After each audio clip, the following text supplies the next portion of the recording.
Nah, jadi memang saya akan coba sharing saat ini kondisi kita tuh seperti apa sih? Apa sih yang dibutuhkan perusahaan untuk calon lulusan sarjana begitu ya, khususnya dari teman-teman Fakultas Psikologi Universitas Muhammadiyah Malang.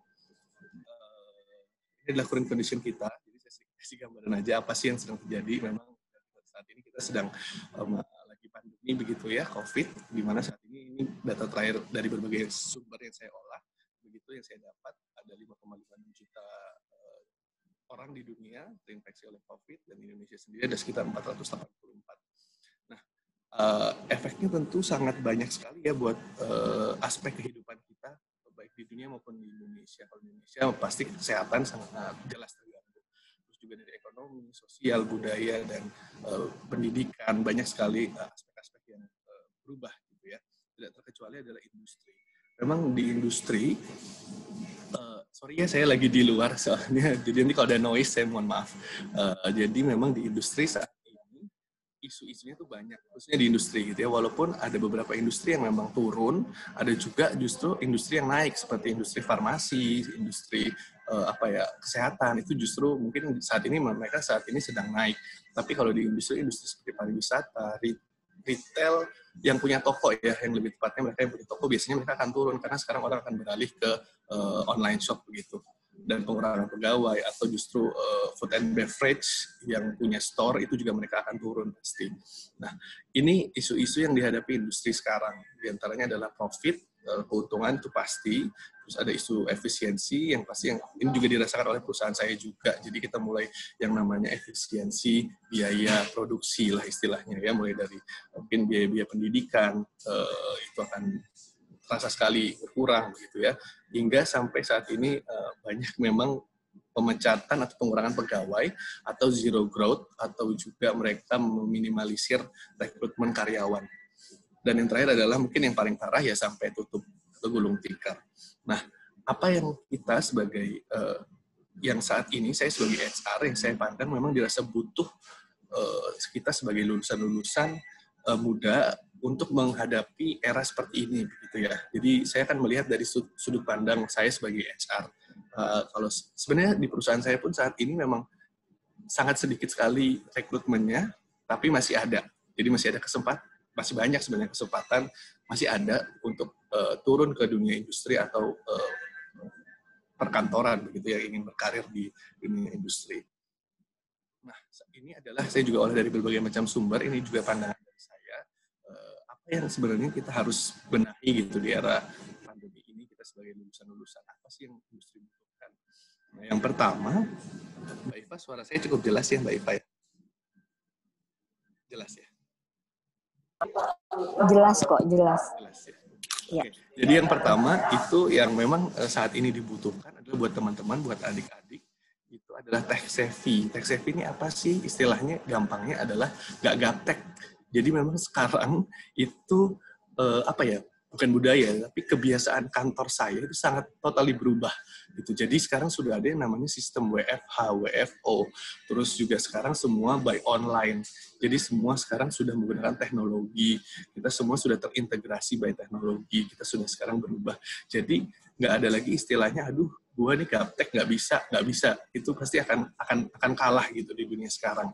Karena benar-benar semuanya based on teknologi gitu.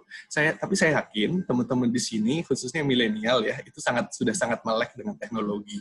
Tapi jujur memang ada di kantor saya khususnya yang memang kolonial ini agak sedikit susah gitu ya dengan beradaptasi dengan teknologi.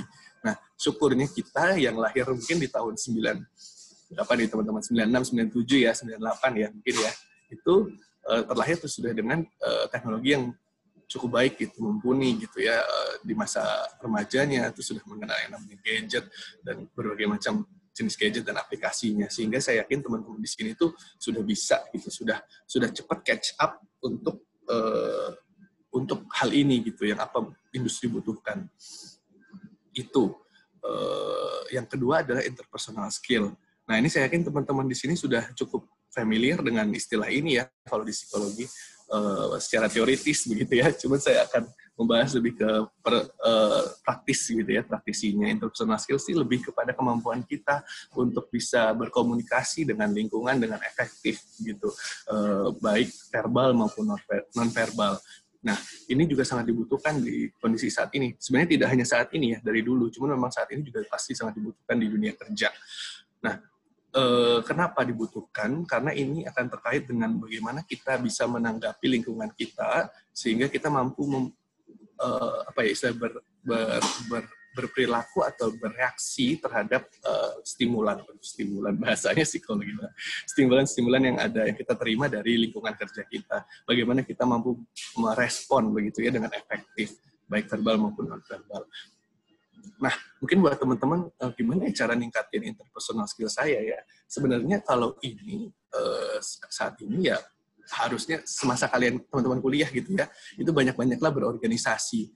Gitu. Karena dengan kita berorganisasi, kita akan semakin banyak ketemu orang, mengamati, dan bagaimana cara kita, dalam situasi ini, kondisi ini, yang harus kita lakukan adalah begini, begitu ya.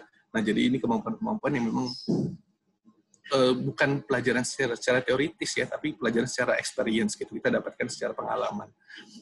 Syukur-syukur memang kalau dia tipikal orangnya mungkin lebih memang mudah, dari kecil memang sudah ada gitu, tapi kan nggak semua orang punya interpersonal skill gitu sekarang. Nah, kalau cara mengukurnya ini menurut saya, pandangan saya adalah misalnya nanya nih, gue interpersonal skill-nya bagus atau enggak ya gitu. Nah, cobalah tanya mungkin ke teman dekat atau ke kayak istilahnya kita ada mereview diri sendiri begitu ya, atau tanya teman, menurut kalian gimana kalau gue di dalam sebuah organisasi gitu, apakah saya cukup peka terhadap lingkungan, atau apakah saya cukup bisa menyampaikan pendapat-pendapat saya dengan baik, gitu. Apakah saya cukup baik dalam merespon sebuah mungkin problem atau masalah yang dihadapi dalam suatu organisasi atau di unit-unit tertentu itu. Nah, yang ketiga ini juga sudah pasti adalah adaptif. Adaptif ini sudah pasti ya, bagaimana kita mampu beradaptasi dengan lingkungan juga. Ini kurang lebih akan sinkron dengan interpersonal skill. Adaptif juga, kita mau berubah, kita mau menyesuaikan. Ketika kita masuk ke dalam suatu lingkungan kerja, kita tidak serta-merta mengikuti ego kita. Wah, gue masuk ke perusahaan yang kayaknya ini culture-nya adalah kekeluargaan. Memang kalau di tempat kerja saya itu kekeluarganya tinggi banget. Mungkin ini karena sedikit konvensional ya perusahaan saya ya. Mohon maaf, BUMN rata-rata mungkin agak sedikit konvensional. Tapi ada juga perusahaan yang sangat agile, sangat milenial begitu ya, kayak di media. Biasanya kalau di Jakarta di media, di startup, di Gojek itu mereka sangat friend, istilahnya ya, saya lupa. Pokoknya dia sangat batasan antara atasan dan bawahan itu sangat nggak begitu, gapnya nggak begitu tinggi gitu. Jadi kalau atasan sama bawahan kalau ngomong santai aja gitu kayak sama teman. Tapi kalau di tempat saya masih tidak bisa begitu gitu untuk culture-nya. Nah, ini yang kita harus beradaptasi. Kalau misalnya ternyata kita tipe kalau orang yang sebenarnya ini tidak ada yang jelek, tidak ada yang buruk ya kalau tipe perusahaannya ya. Hanya saja bagaimana kita mampu beradaptasi dan mengamati begitu. Bahwa tipe perusahaan yang kayak saya masuk ini seperti apa. Oh, ternyata kalau di BUMN atau di perusahaan yang memang birokrasinya cukup tinggi, itu akan mereka lebih prefer yang sama atasan itu yang lebih saling menghormati lah istilahnya begitu. Jadi kalau ngomong sama atasan bapak, ibu, kalau yang milenial atau yang startup biasanya sama atasan masih bisa kayak friend, kayak apa kabar lu gitu, kayak gitu. Nah, cuman kalau kita memang tipikal orang yang mungkin kerjanya tipikal orangnya yang lebih senang yang friendly atau di startup, terus kita masuk ke BUMN yang memang ternyata perusahaannya kekeluargaan, ya kita harus beradaptasi supaya kita bisa diterima di perusahaan itu dan kita mampu, dan itu akan mempermudah pekerjaan kita gitu ya, mempermudah dalam banyak hal karena kita kerja nggak begitu sendiri. Dan yang terakhir adalah creativity and innovation. Creativity and innovation ini sudah pasti dari dulu sampai sekarang juga pasti ada. Hanya saja mungkin saat ini jauh lebih dibutuhkan karena saat ini memang kondisi kita serba cepat sekali gitu ya, perubahannya sangat cepat. Jadi dinamikanya tuh cepat. Jadi habis kemarin kita begini, terus sekarang ada lagi perubahan atau kebijakan baru lagi. Ini memang harus kita punya ide-ide dan kreatif dan inovasi. Nah, cara paling gampangnya adalah kreativitas dan inovasi ini nggak mesti harus sesuatu yang besar atau kebijakan apa gitu yang kita buat dari HRD gitu, enggak. Tapi lebih kepada, kalau untuk diri kita sendiri ya, hal-hal kecil yang menurut kita bisa membawa perubahan dan itu bisa bermanfaat. Misalnya, kalau misalnya dulu kita mau transfernya hal simpel ya di perusahaan. Dulu kita filing dokumen, kita filing aja hard copy-nya. Terus begitu kita mau cari dokumennya, itu agak susah. Terus kita akhirnya inisiatif, ini mempersulit kita ya, ternyata cari dokumen hard copy, akhirnya kita inisiatif bahwa gimana kalau kita scan semua dokumen, jadi nanti kalau kita cari, kita gampang. Nah, ini kan sebenarnya ide-ide yang simple, tapi ini ada kreativitas dan inovasi, ada penemuan-penemuan juga. Ini kita terapkan itu di perusahaan, mungkin nggak semua perusahaan bisa belum nerapin itu, kita terapin. Nah, ini hal-hal kecil yang bisa membawa perubahan yang nanti ketika kalian proses interview dan ternyata kalian punya inisiatif-inisiatif seperti ini juga pasti sangat berguna. Gitu. Nah, ini yang kira-kira skill yang harus kita tingkatkan begitu ketika masuk dunia kerja. Nah, sampai nanti setelah ini saya akan lebih membahas preparation untuk melamar kerja, mungkin ya lebih seperti itu ya. Nanti bagaimana sih tips and trick ketika kita interview untuk masuk ke dunia kerja, apalagi yang baru lulus, bagaimana sih cara buat CV yang enak dibaca begitu ya. Nah, mungkin kita bisa masuk ke selanjutnya. Untuk tanya jawab nanti langsung di sesi terakhir ya, Mbak Iva ya. Oke. Nah, ini adalah job application. Jadi setelah kita tadi, jadi intinya kalau saya mau kasih gambaran, kita harus tahu dulu kondisi dunia saat ini seperti apa, dan efeknya apa, dan apa yang dibutuhkan. Nah, sekarang job application dari kitanya. Apa yang harus kita prepare lagi selain tadi soft skill yang sudah saya sebutkan. Nah, ini saya lebih teknis ya, tapi nggak apa-apa. Ini saya yakin buat teman-teman mungkin masih banyak yang nanya, gimana sih CV yang benar kalau dari sudut pandang HRD itu seperti apa sih gitu. Apa yang sebenarnya HRD ingin cari tahu dari sebuah CV. Nah, ini yang gampangnya seperti ini sih. Pertama, jelas harus ada personal information. Personal information ini seperti nama, alamat email, dan nomor telepon. Itu udah jelas. Ataupun sekarang alamat pun nggak apa-apa, tempat tinggal itu juga harus dicantumkan. Karena masih ternyata yang saya temukan masih banyak yang tidak mencantumkan mungkin email. Kita mau ngundang, biasanya sekarang kita masih pakai email, kita mau ngundang interview, kemana nih emailnya nggak ada, walaupun bisa juga sebenarnya kita lewat telepon. Mostly sekarang sudah mencantumkan nomor telepon. Ini jangan sampai terlewat. Terus ada juga education background, ini juga pasti wajib, baik mau yang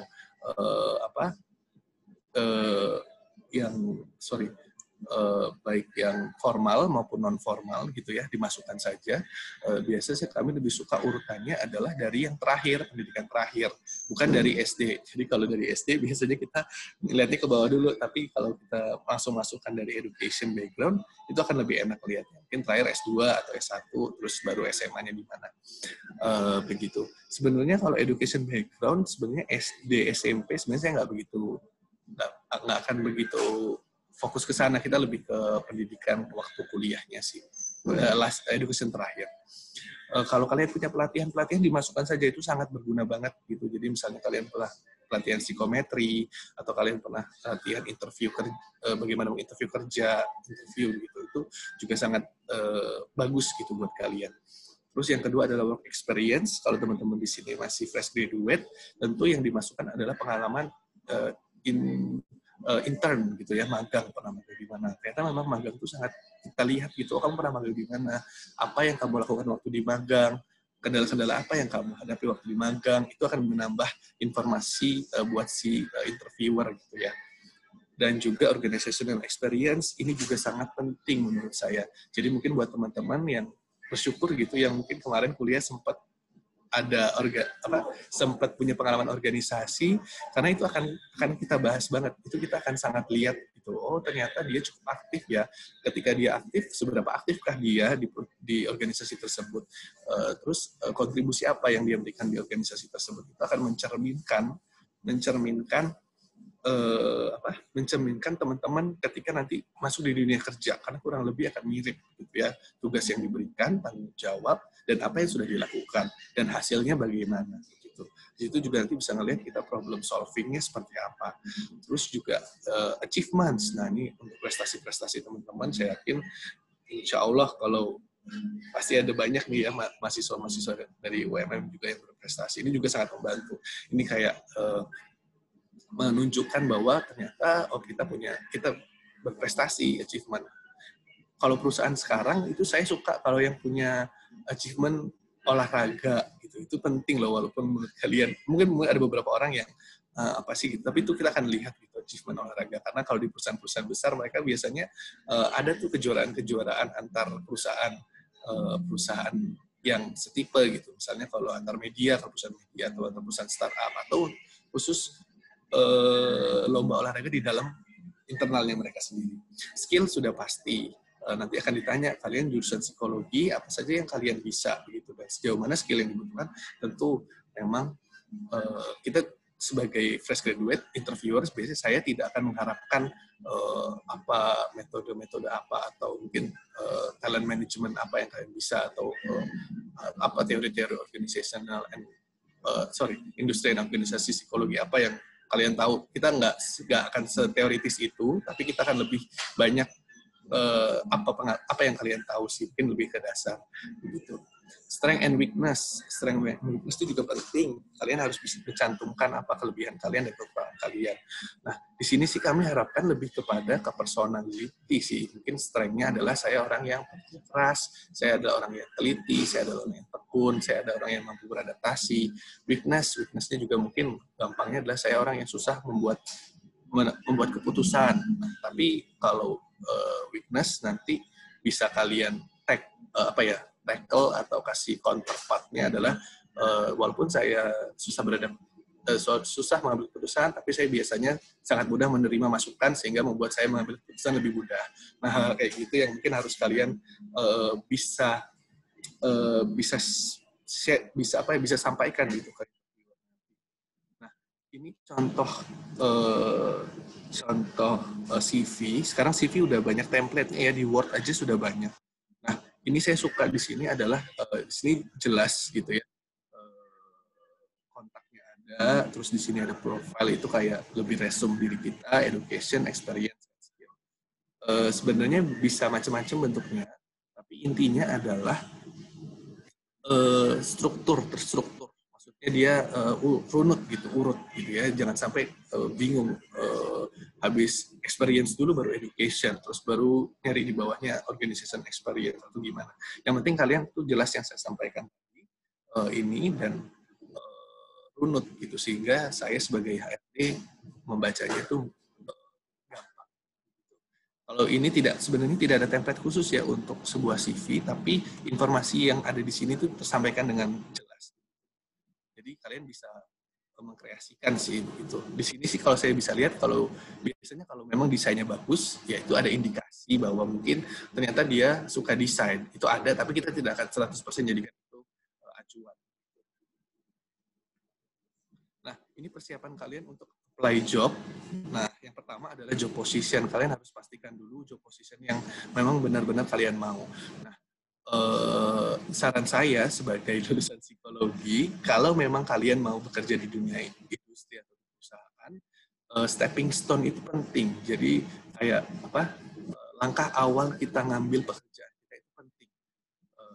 Karena itu akan menentukan langkah kita selanjutnya. Saya dulu bersyukur saya diterima di rekruter di BSS karena memang saya mau di HRD. Di situ saya banyak ilmu rekrutmen. Jadi itu akan menentukan kita untuk ke step selanjutnya. Nah, buat teman-teman di sini, ya ini agak sedikit dilema sebenarnya ya. Jadi mungkin posisi-posisi HRD memang saat ini juga ada, tapi saingannya pun juga banyak begitu ya. Nah, saran saya jangan ambil pekerjaan yang, mohon maaf, mungkin nggak apa-apa deh administrasi aja, administrasi gitu, karena nanti kedepannya waktu kalian akan melamar sebagai HRD, pengalamannya adalah experience-nya adalah administrasi. Sebenarnya administrasi juga nggak salah gitu, itu juga pekerjaan yang dibutuhkan dan bagus. Cuman ini kalian harus benar-benar pikirkan stepping stone kalian. Sekarang kalau untuk lulusan psikologi juga banyak Saya yakin sih sekarang kayaknya lagi dibutuhkan banyak juga ya, karena ternyata kayaknya sekarang orang banyak stres gitu kali, mungkin banyak jadi konselor begitu. Jadi pun saya di sini, kalau di Jakarta banyak konselor. Jadi saya jujur, saya pernah coba untuk konseling begitu, ada masalah pribadi. Banyak ternyata pilihannya, saya coba googling search gitu. Mungkin teman-teman di sini mau jadi konselor dan mereka berbayar di sini. Jadi itu juga mereka profesional gitu artinya ya. Mungkin kalau kalian memang nanti kedepannya mau jadi seorang konselor begitu, mungkin dari sekarang sudah mulai meniti karirnya dari situ. Mungkin nggak apa-apa dari admin, tapi admin di perusahaan perusahaan yang mereka menaungi konselor, nggak apa-apa. Atau di istilahnya apa, Mbak Iva, kalau jasa konseling itu terus apa namanya, lembaga psikologi gitu ya? Ya, lembaga psikologi benar. Di Ya, Jakarta benar. pun begitu. Kemarin saya baru terima anak magang, nggak apa-apa di lembaga psikologi, karena kalian akan melihat bisnis prosesnya di sana. Bagaimana sih dari seorang klien, mungkin orang mau melamar, mau menggunakan jasanya sampai nanti akhirnya bertemu dengan konselornya begitu kan. Nah, itu sebenarnya nggak apa-apa kalau misalnya admin, tapi admin di bidang yang memang dekat dengan background pendidikan kita. Itu saran saya untuk job position. Nah, setelah kalian sudah menentukan job positionnya, kalian juga pasti nanti saat interview harus fokus sama job description dan juga job specification. Mbak Iva, waktu saya setengah jam ya? Beberapa menit lagi berarti ya? Iya, setengah jam. Oke. Job description, itu pasti kalian juga sudah belajar ya, mungkin yang ngambil mata kuliah pilihan job interview ya, kalau saya nggak salah ya, atau industri psikologi industri organisasi ya. Nah, itu ada juga job description, job specification. Job description itu lebih ke pekerjaannya apa, tanggung jawabnya apa. Kalau job specification lebih ke orangnya. Kalian ini benar-benar harus baca sih, karena ini sesuai nggak ya sama yang kualifikasi yang kita punya. Itu juga sangat penting. Ini di perusahaan saya, ini saya kasih contohnya sebagai administrasi. Job responsibility itu mungkin lebih ke job deskripsinya ya. Mungkin yang dikerjakan itu apa sih, begini. Job requirement seperti ini. Kalau kalian merasa kalian ternyata cocok dengan job spec dan job desk yang sudah dideskripsikan, kalian bisa apply. Jangan sampai intinya salah melamar pekerjaan. Nah, untuk job interview preparation, ketika nanti kalian terpanggil waktu interview, ini hal-hal yang harus diperhatikan, gitu ya, jangan sampai salah, jangan sampai tidak siap, intinya begitu. Selama job interview, saya yakin teman-teman mungkin ada yang ngambil mata kuliah. Saya dulu, kalau nggak salah, saya ada dulu job interview dan ada prakteknya di lab, gitu, saya sempat itu. Nah, hal-hal apa aja yang harus diperhatikan ini, yaitu self-introduction, body language, motivation, and confidence. Mungkin nanti sambil jalan aja ya, mungkin nanti di sesi terakhir kita bisa. Ini hal-hal yang harus diperhatikan, sebenarnya bukan down, tapi lebih ke tricky. Kalau fresh graduate, boleh nggak sih nanya gaji? Sebenarnya kalau nanya gaji itu agak tricky, jadi hati-hati ya kalau misalnya kalian nanti, saya mau gaji 5 juta, dasarnya apa gitu. Lebih aman sebenarnya, saya jawabnya kalau misalnya mungkin UMP, itu jawaban paling aman. Kita fresh graduate, maaf, saya dulu juga fresh graduate, gajinya UMP gitu, masuk ke Jakarta saya digaji UMP. Karena apa? Memang yang kita cari saat baru fresh graduate adalah experience, bukan gaji. Kita benar-benar harus membangun portfolio diri kita gitu. Kita harus pengalaman yang kita cari, bukan gaji. Jadi kalau kita mau cari gaji untuk fresh graduate agak bukan saatnya begitu. Nanti ketika kalian sudah ternyata bagus, sudah punya skill, nanti kalian boleh saya cari kerja lagi, itu kalian bisa nego biasanya di situ, bisa mengajukan gaji. Jangan juga terlalu overconfident dan jangan memberikan negative information. Misalnya ditanya dulu di organisasi kalian hal apa yang membuat kalian kurang cocok, terus kalian lebih ke iya, perusahaan saya dulu organisasi saya waktu dulu atasan saya gini nih, jelek atau gimana, nggak bisa ngelit. Nah, itu sangat salah gitu, jangan sampai melakukan itu, karena itu menjelek-jelekan organisasi kita atau tempat kerja kita di sebelumnya. Itu akan mengindikasikan bahwa kita adalah orang yang bisa jadi ini orang apa ya, istilahnya whistleblower ya, tukang gosip atau apa gitu, atau memberikan pengaruh yang buruk ke orang-orang lain di sekitarnya. Jadi jangan sampai memberikan negative information dengan cara yang salah. Itu sih kurang lebih Mbak Iva. Nah, Sedikit tambahan mungkin ada ini tambahan aja. Bagaimana teori-teori atau mungkin seberapa besar sih ilmu yang kepake waktu saya kuliah dan di dunia kerja itu jujur kepake. Teman-teman jangan khawatir, pasti ilmu-ilmu psikologi kalian sangat dibutuhkan. Kalau saya rekrutmen ya saya waktu itu lebih mendalami ya job interview gitu. Jadi apa yang harus saya perhatikan, bagaimana menginterview orang yang baik gitu ya. Kalau sekarang istilah terkenal kerennya itu adalah namanya behavioral event interview. Jadi kita menginterview orang berdasarkan pengalaman-pengalamannya dia pada saat itu. Tekniknya apa? Tekniknya ya mungkin ada namanya SMART. SMART itu kayak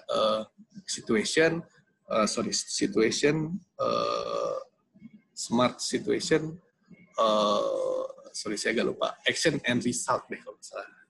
Ya, itu ada tekniknya sendiri, cara nanyanya, atau paling gampangnya itu adalah 5W1H ya, itu juga teknik interview yang saat ini paling gampang lah diaplikasikan. Itu dari saya sih, Mbak Iva. Oke, terima kasih Mas Nizar atas sharing-sharingnya. Buat teman-teman yang mau tanya jawab, saya kira nanti bisa di akhir ya, disimpan dulu pertanyaannya nanti atau mau ditampung di kolom chat silahkan. Berikutnya kita dengarkan sharing-sharing dari Mas Yuda. Monggo Mas Yuda, silahkan. Terima kasih banyak Bu Iva, saya manggil. Bu Iva. Oke, silakan. Udah jadi Bu dosen nih. Jadi dosen ya. Jadi dosen. Iya, bukan Mbak lagi. Semuanya manggilnya Ibu pasti kecuali kita nih. Iya. Oke, sebelumnya perkenalkan nama saya Yuda dan saya adalah sama dengan Bu Iva dan Mas Nizar. Kalau saya angkatan 2008 dan lulus tahun 2012. Saya mohon izin untuk share screen, Bu.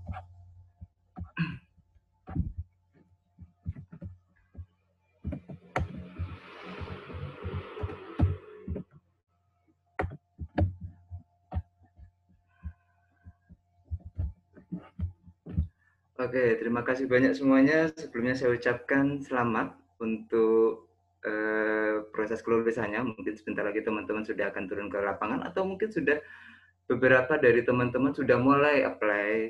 Dan ini tadi informasi dari Mas Nizar cukup membuat saya tertarik.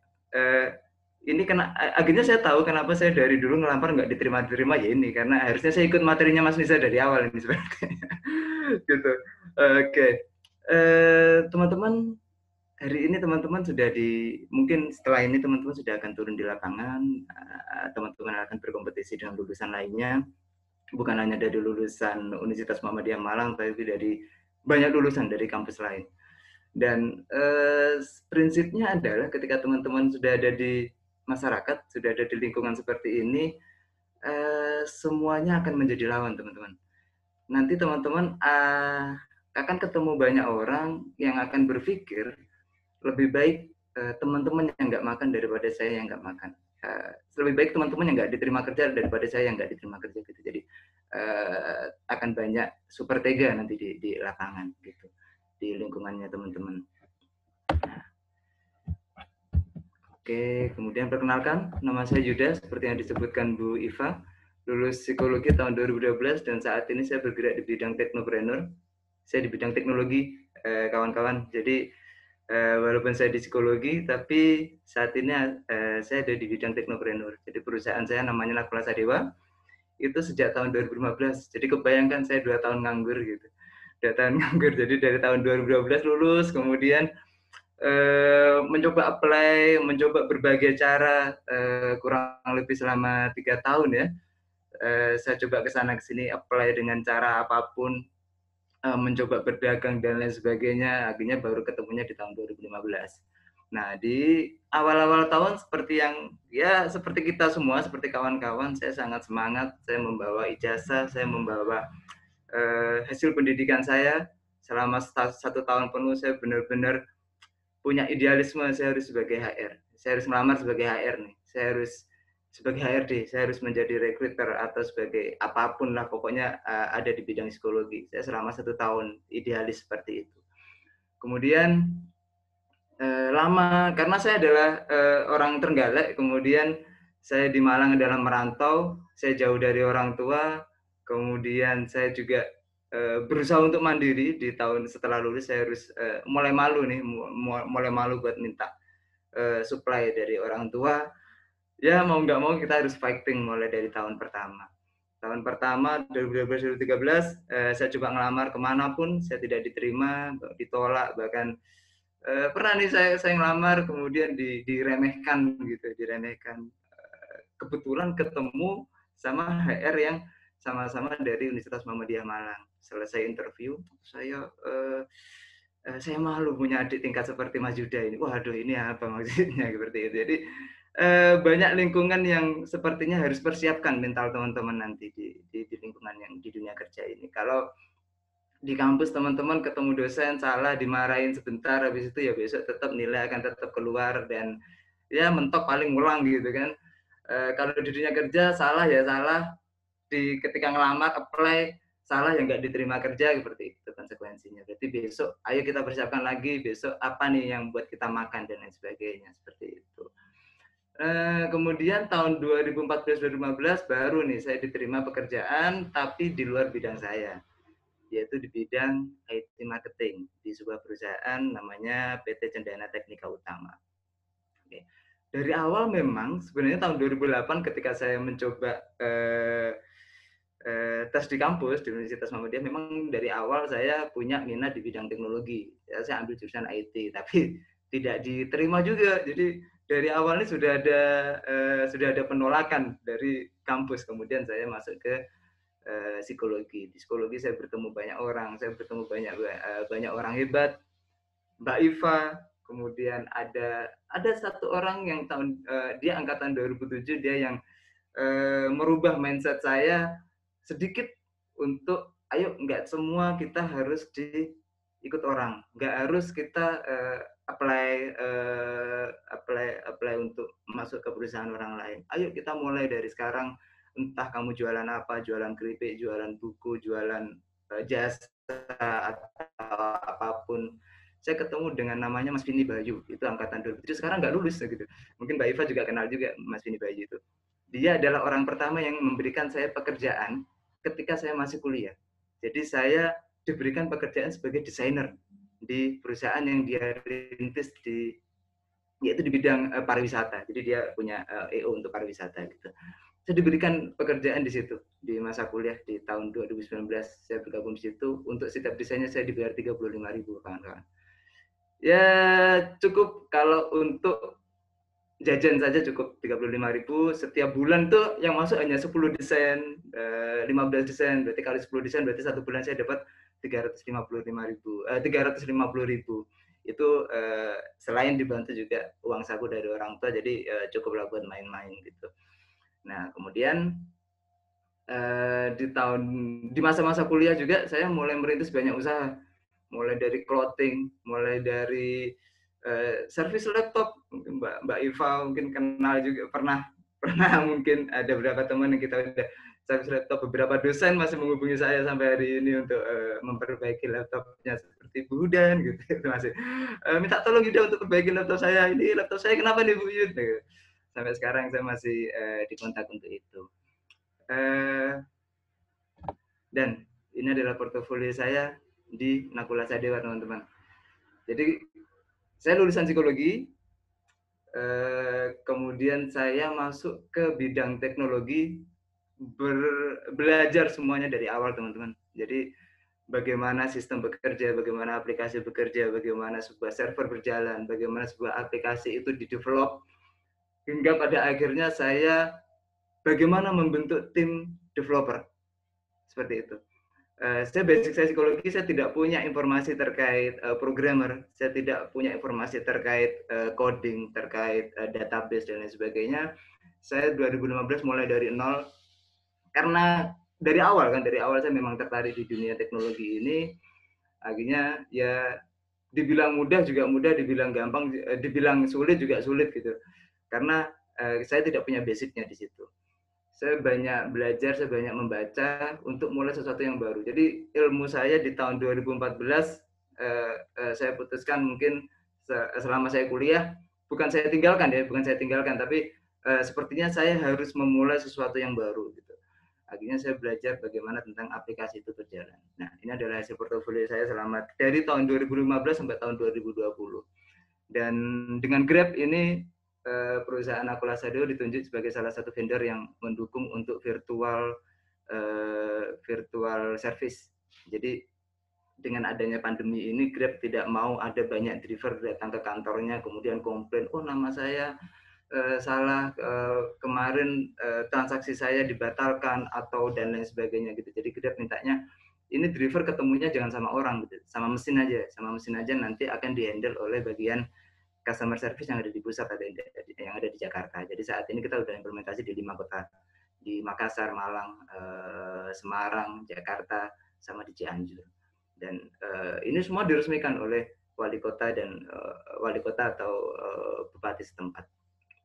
Kemudian kita juga dapat kesempatan di Kapal Api untuk develop aplikasi mereka terkait truk mereka. Jadi di gudang Kapal Api itu truk mereka itu banyak mengalami keterlambatan untuk proses loading dan unloadingnya. Akhirnya mau tidak mau mereka manggil kita, Mas, saya punya problem ini nih, gimana nih solusinya gitu. Jadi dari banyak klien kita ini, kita lebih sering ditanya, saya punya masalah ini nih, minta tolong masnya selesaikan gitu.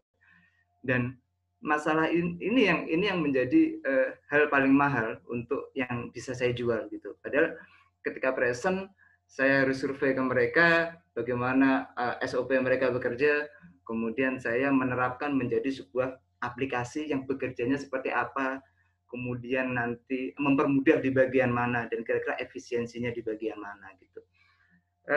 Dari situ saingan saya ada perusahaan-perusahaan teknologi yang sudah dari tahun 2000 sudah berdiri, bahkan di Grab ini saya bersaing dengan Telkom langsung. Mereka yang present di Telkom, yang present di Grab, di Evergreen, di Astra itu adalah orang-orang IT gitu. Kemudian saya muncul sebagai lulusan psikologi, mereka nggak tahu kalau saya lulusan psikologi, saya ngomong casus, lu kok saya menang gitu. Saya juga nggak tahu kenapa mereka memilih saya gitu. Jadi mungkin jadi selama proses presentasi ketemu customer ini yang saya pelajari adalah ketika saya belajar di psikologi, saya belajar konseling, di mana saya lebih banyak mendengarkan customer kita ketika mereka berbicara. Kemudian saya hanya memberikan istilahnya kalau di stand up gitu ada yang kicknya, ada kicknya gitu. Maksudnya ketika mereka, Mas saya punya masalah ini panjang lebar cerita-cerita, oh solusinya ini Mas gitu. Kemudian oh iya seperti itu ya ternyata Mas ya. Jadi hanya ada dengan istilahnya 2-3 kalimat mereka akan ketika mereka terdiam kemudian mereka bilang oh seperti itu Mas ya. Coba jelaskan lebih detail lagi. Oke, kemudian saya baru masuk di situ. Ketika mereka memberikan kesempatan ngomong saya baru berbicara. Berbeda dengan ketika saya beberapa kali diundang oleh Telkom membantu mereka untuk presentasi juga. Ketika saya melihat cara mereka presentasi, bagaimana mereka memotong omongan customer, kemudian mereka berbicaranya terlalu teknis, itu yang saya anggap salah. Itu salah itu. Jadi ketika saya berbicara dengan yang saya hadapi adalah user, bukan orang IT-nya. IT adalah divisi lain. Mereka yang akan membantu ketika yang user minta adalah teknologi, mereka orang IT, nanti dia ngasih masukan gitu. Nah, ketika saya bicara sama user, saya tidak akan bicara teknis, saya akan bicara hal-hal yang lebih umum didengarkan oleh customer. Dan itu yang menjadi andalan saya ketika saya presentasi di perusahaan sebesar apapun. Di Grab, di Kapal Api, bahkan Direktorat Jenderal Pajak juga kemarin mengundang kita untuk sistem HRD-nya mereka gitu. Dan teman-teman sepertinya juga harus bersiap dengan adanya teknologi ini. Semua lulusan, tidak cuma psikologi aja, hukum juga harus siap. Bahkan teknis juga harus siap, transportasi juga harus siap, driver pun harus siap-siap karena sekarang sudah banyak mengembangkan sistem-sistem yang self drive ya, mobil dengan tanpa sopir lagi gitu. Terus kemarin saya ketemu dengan salah satu angkatan kita 2008, Mas Kairi Apriandi. Dia kerja di Adaro, di perusahaan tambang yang cukup besar. Itu perusahaan tambang dengan kapital terbesar di nasional, Adaro. Adaro saat ini sedang proses negosiasi untuk memasang SAP. Itu aplikasi yang dikembangkan di luar, dan itu aplikasi itu mencakup semuanya teman-teman, mulai dari finance, bahkan HRD, teknologi, semuanya mencakup semuanya. Di situ saya ngobrol sama Mas Kairi Apriandi. Saya pengen sejauh mana sih SAP itu di HRD gitu. Ternyata mereka aplikasi itu udah disiapkan semuanya, mulai dari SOP, KPI, semuanya sudah ada. Jadi pihak SDM psikologi itu tinggal input aja udah selesai gitu. Dan nggak harus perlu SDM psikologi terlalu banyak di situ. Bahkan interpretasinya cukup 1-2 orang udah selesai gitu. Itu aplikasi SAP. Itu teman-teman coba pelajari aja. Ada namanya aplikasi SAP gitu. Itu sepertinya juga memotong jumlah lapangan kerja untuk teman-teman psikologi. Enggak semua teman-teman psikologi, semua enggak hanya teman psikologi, tapi semuanya udah mulai kepotong. Seperti itu. Nah, dari setelah lulus ini teman-teman seharusnya sudah mulai tentukan arah nih. Apakah mau ke lanjut pendidikan S2 seperti nanti selanjut ke menjadi dosen seperti Bu Iva, atau swasta seperti Mas Nizar gabung di perusahaan, atau wirausaha, membangun apapun yang teman-teman mau, yang teman-teman di situ punya minat, entah itu mau masak, entah itu mau bikin cemilan, entah itu mau jahit, entah itu mau jadi YouTuber. Sekarang semuanya harus mulai ditentukan dari sekarang. Memang ada beberapa teman misalnya seperti saya, jadi arah dari awal oke lah, saya ingin bergabung. Jadi poin 2 ini banyak cita-cita dari teman-teman psikologi, poin 2 ini menjadi tujuan setelah selesai atau setelah wisuda gitu. Tapi di tengah jalan seperti saya itu berubah. Oke lah, karena tidak diterima ya, karena mungkin saya juga nggak pintar-pintar amat gitu kan. Terus akhirnya harus membangun usaha sendiri akhirnya. Saya harus membangun usaha sendiri. Terus ada beberapa teman juga yang mencoba untuk bergabung di perusahaan, kemudian tidak bisa atau mengalami kesulitan. Akhirnya ya oke lah, kita lanjut ke jenjang pendidikan selanjutnya, mungkin nanti ke depan kita ada kesempatan lain seperti itu.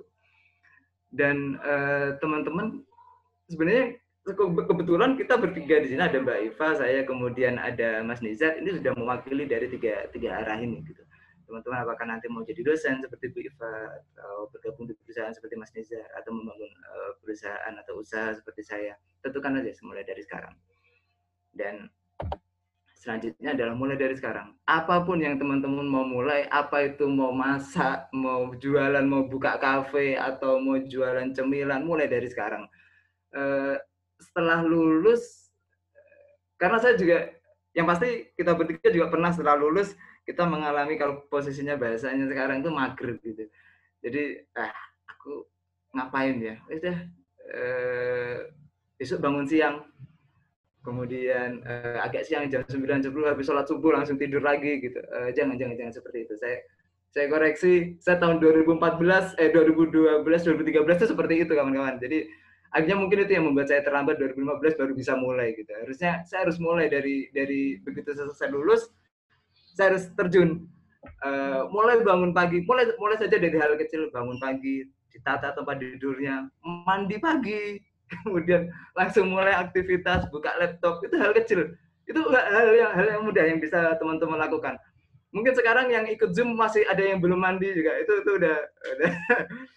udah kecium dari sini.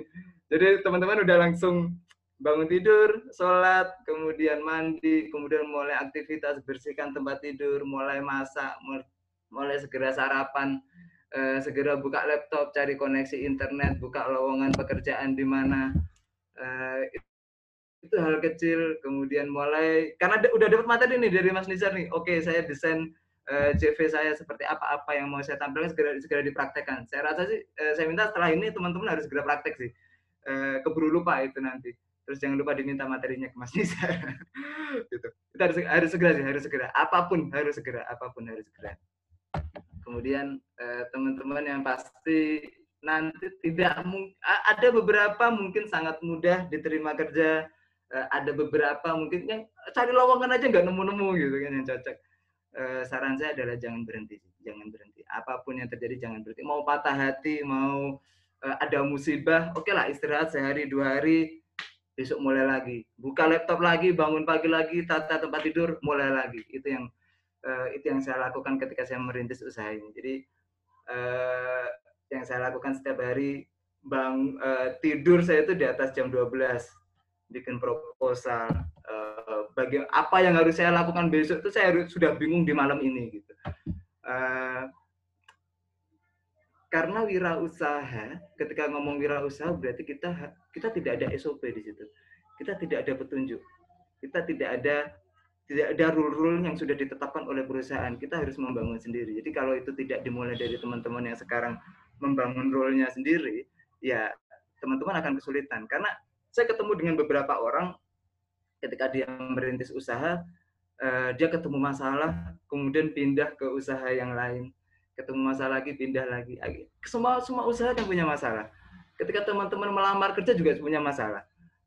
Yang satu-satunya jalan adalah teman-teman harus selesaikan. Nggak bisa teman-teman meninggalkan masalah itu. Karena di semua tempat teman-teman akan ketemu masalah. Dan itu tadi ketika saya mulai, saya bangun pagi, jam subuh sudah harus bangun. Kemudian saya harus melakukan aktivitas pribadi, mandi, bersih-bersih, dan lain sebagainya. Habis itu jam 7, jam 8 saya harus sudah stay di depan komputer saya, harus tahu apa yang saya kerjakan. Kalaupun bingung, saya keluar rumah di depan sebentar, habis itu masuk lagi, harus punya list apa yang harus saya kerjakan. Gitu. Terus ada beberapa posisi stuck, teman-teman tidak apa-apa, jalan-jalan dulu, tapi jangan terlalu lama, jangan terlalu sering juga, karena yang terpenting ketika teman-teman ngopi sama teman-teman sama teman-temannya, pasti akan banyak ide, akan banyak masukan, akan banyak ide-ide segar gitu. Dan kunci yang sering ditinggalkan teman-teman adalah eksekusinya. Oke, di tempat ngopi banyak ide, oke saya nanti akan mengerjakan ini, tapi lemah di eksekusi, itu yang salah. Teman-teman, oke setelah ini, oke saya punya plan untuk membangun CV yang bagus gitu. Tapi eksekusinya ketika ketemu masalah, apalagi yang desain apa yang saya masukkan, itu ketemu masalah kemudian stuck lagi, akhirnya berhenti lagi. Itu saya minta tolong oleh teman-teman, jangan diteruskan, hindari hal-hal seperti itu. Kalau kata Najwa Shihab sih, rebahan seperlunya, berjuang selahnya gitu. Jadi kalau boleh sedikit cerita, ketika saya mulai merintis dulu, saya hari ini dapat telepon untuk presentasi di Toyota. Jadi Toyota adalah customer besar pertama yang saya dapatkan. Jadi ketika tahun 2015 saya mulai, itu modal saya cuma 4 juta, itu pun salah strategi. Jadi ketika produk saya adalah queuing sistem antrian. Asumsi saya, customer saya adalah pemerintahan, karena di perusahaan sebelumnya barang dengan jenis ini 60% lebih adalah pemerintahan. Saya punya uang 4 juta, langsung saya arahkan untuk bikin legalitas.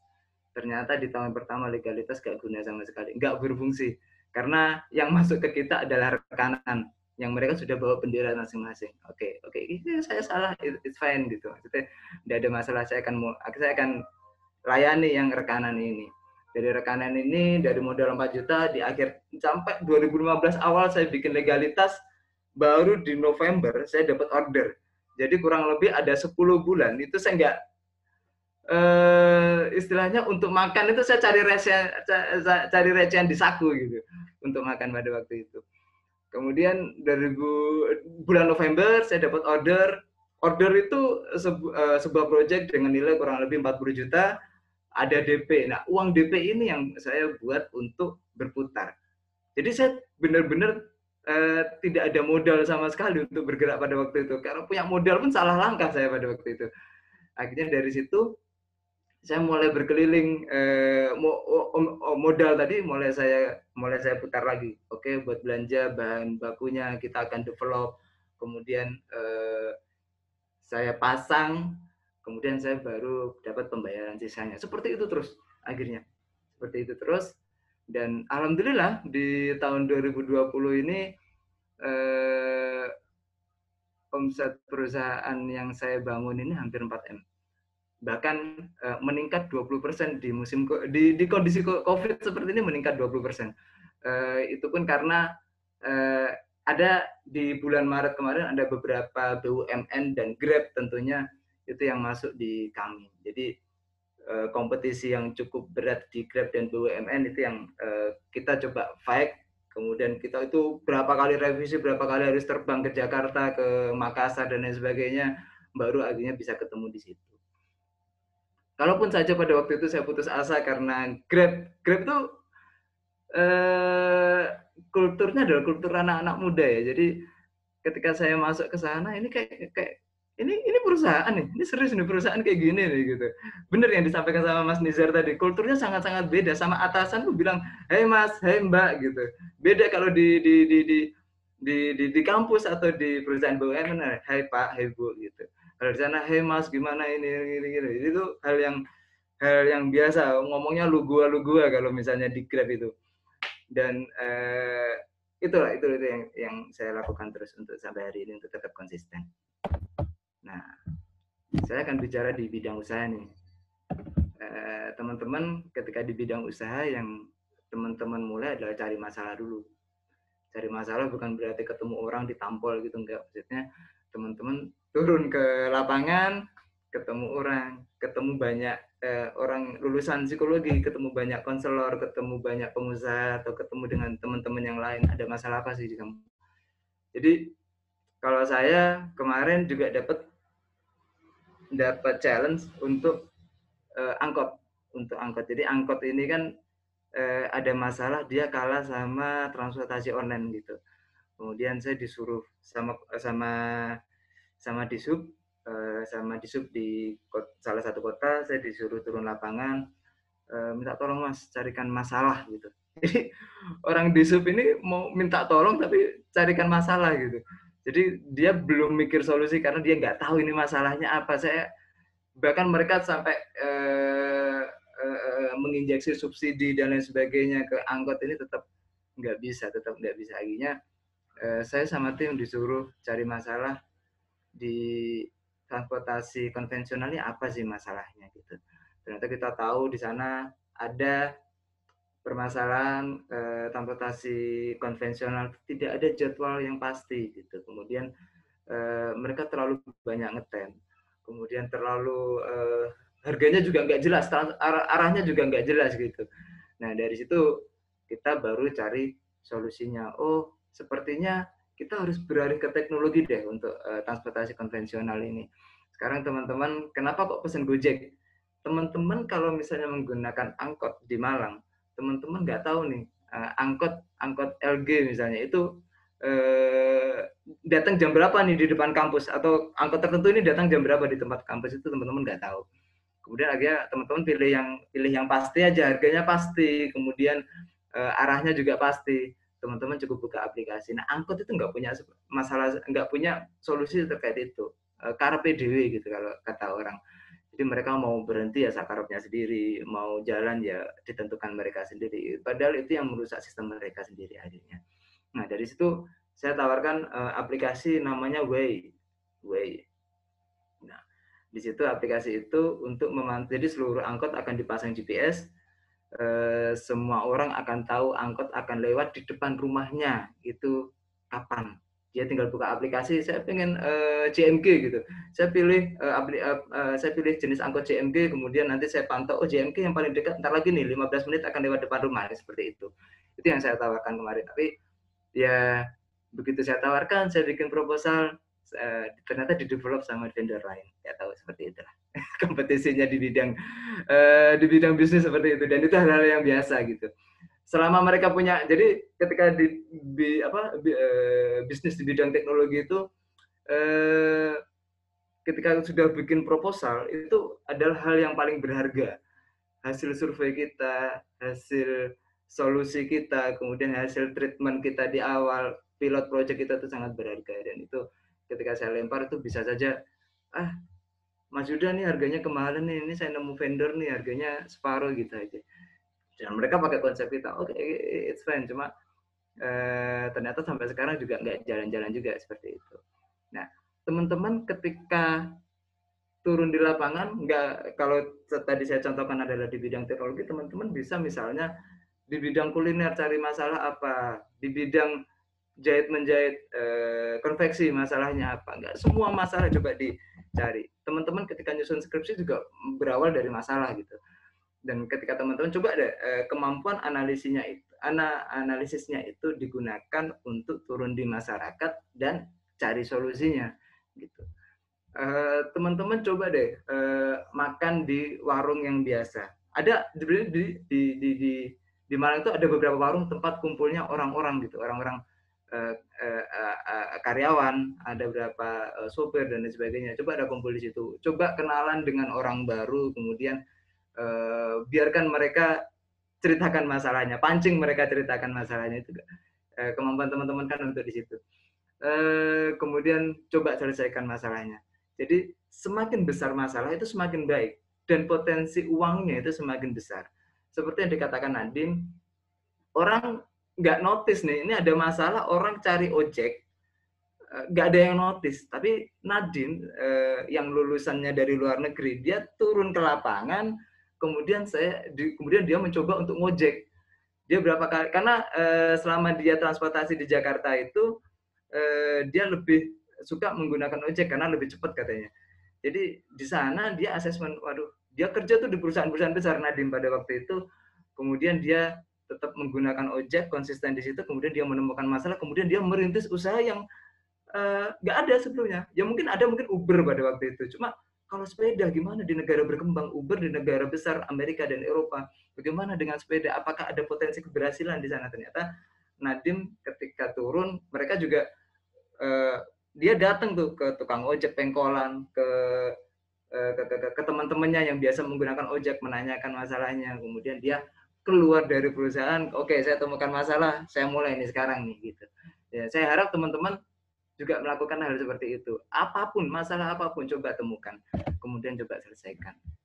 Seperti itu. Nah, ini nih ada beberapa hal yang mungkin teman-teman harus upgrade juga nih, atau coba pelajari nih, hal baru nih, yaitu kemampuan bahasa Inggris. Nah, ini jujur saja kemampuan bahasa Inggris saya rendah, karena itu saya mengingatkan ke kawan-kawan supaya bahasa Inggrisnya minta tolong ditingkatkan. Jadi saya sama Grab itu beberapa kali meeting sama regional. Regional itu kantornya di Singapura. Saya nggak punya kemampuan bahasa Inggris. Akhirnya mau nggak mau saya harus bayar translator. Harusnya saya nggak keluar kos itu, tapi ya saya harus bayar orang yang kemampuan bahasa Inggris dan kemampuan pemahaman terkait teknologinya ada gitu. Saya harus keluar kos untuk itu. Kemudian belajar presentasi, ya, menyusun bahan presentasi, kemudian berbicara di depan umum. Ada beberapa saya ketemu teman-teman psikologi, mereka masih kesulitan ketika berbicara di depan umum. Kemudian bagaimana menyajikan data. Nah, ini sekarang nih ketika saya present di Grab, di kapal api dan sebagainya, semuanya harus based on data. Teman-teman punya nilai 1, 2, 3, 4, 5 harus berupa bagaimana menyajikannya dalam infografis itu yang perlu teman-teman pelajari. Itu nanti akan lebih mudah teman-teman untuk mempresent sesuatu. Kemudian menyusun timeline dan konsisten, disiplin. Teman-teman harus mulai berlatih untuk menyusun timeline.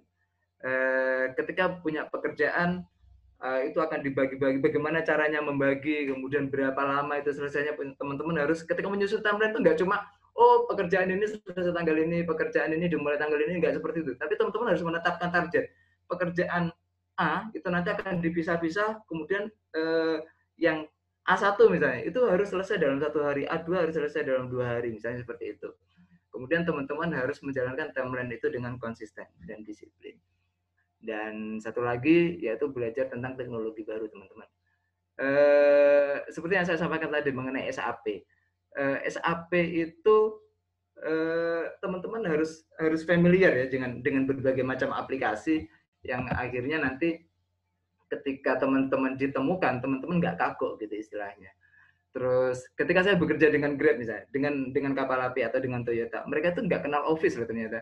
Mereka ketika dengan Grab, mereka nggak kenal Office, mereka tuh kenalnya Google Drive gitu. Di situ kan ada Google Sheet, ada Google Word dan Present-nya. Mereka terbiasa dengan itu karena itu bisa langsung di-share.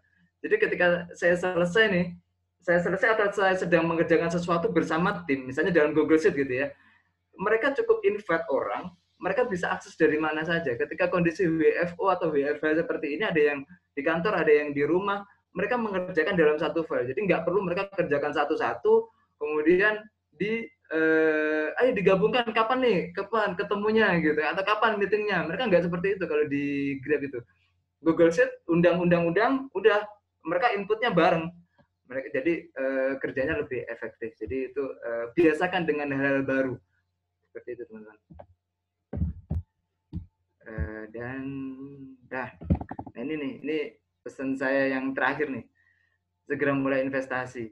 Jadi ketika teman-teman sudah dapat pekerjaan, sudah ada income, sisihkan walaupun itu cuma 10.000, 50.000, sisihkan. Kemudian belikan apa yang itu berkembang.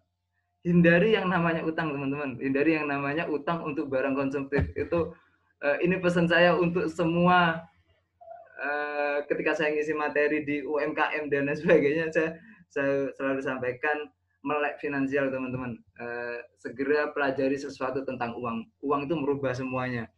Teman-teman ketika nanti, nggak mungkin teman-teman akan bekerja sampai usia yang paling kalau PNS itu 56, 52, 53, ada sih 60 ada untuk yang guru gitu. Cuma kalau karyawan di swasta ya nanti akan ada masanya gitu. Teman-teman harus mempersiapkan itu semua. Teman-teman sisihkan per hari 1.000 itu tidak ada masalah. Jadi teman-teman kalau saya punya saran nih, ada beberapa, ada satu IG, ada satu Instagram yang bisa teman-teman follow. Itu namanya Bapak-Bapak ID. Nah, itu memang akunnya bapak-bapak gitu. Cuma dia mengajarkan untuk bagaimana menabung harian, bagaimana apa yang harus dipelajari sebagai bapak-bapak. Kalau misalnya di situ ada bapak, di sini ada bapak-bapak, kemudian apa yang teman-teman hadapi ketika kumpul sama bapak-bapak atau kumpul dengan atasan seperti itu. Dan di situ ada satu poin penting, dia menyuruh kita untuk masuk ke pasar saham. Teman-teman harus investasi di situ. Karena gini, kalau kita investasi di bidang properti nilainya cukup tinggi, 100 juta, 50 juta untuk tanah kaflingan, 60 juta untuk tanah kaflingan, itu terlalu besar untuk kita. Tapi ketika teman-teman masuk ke pasar saham atau beli emas gram-graman di Bukalapak atau Tokopedia misalnya, itu lebih mudah buat teman-teman. Terus kita fokusnya ke pasar saham. Saat ini pasar saham kita di tahun 2019-2020 ini 50% berhasil nih dikuasai sama investor lokal, sama kita nih, sama kita. Jadi 50% sudah dikuasai sama investor lokal. Dulu sebelum tahun 2019 pasar saham itu dikuasai oleh asing. Jadi ketika asing itu kan tidak ada sikap nasionalisme ya. Jadi ketika di Indonesia ada masalah, mereka langsung tarik aja tuh uang. Akhirnya perusahaan-perusahaan publik seperti Indofood, seperti Sido muncul, teman-teman kenal. Kemudian ada Astra yang kendaraannya setiap hari kita pakai.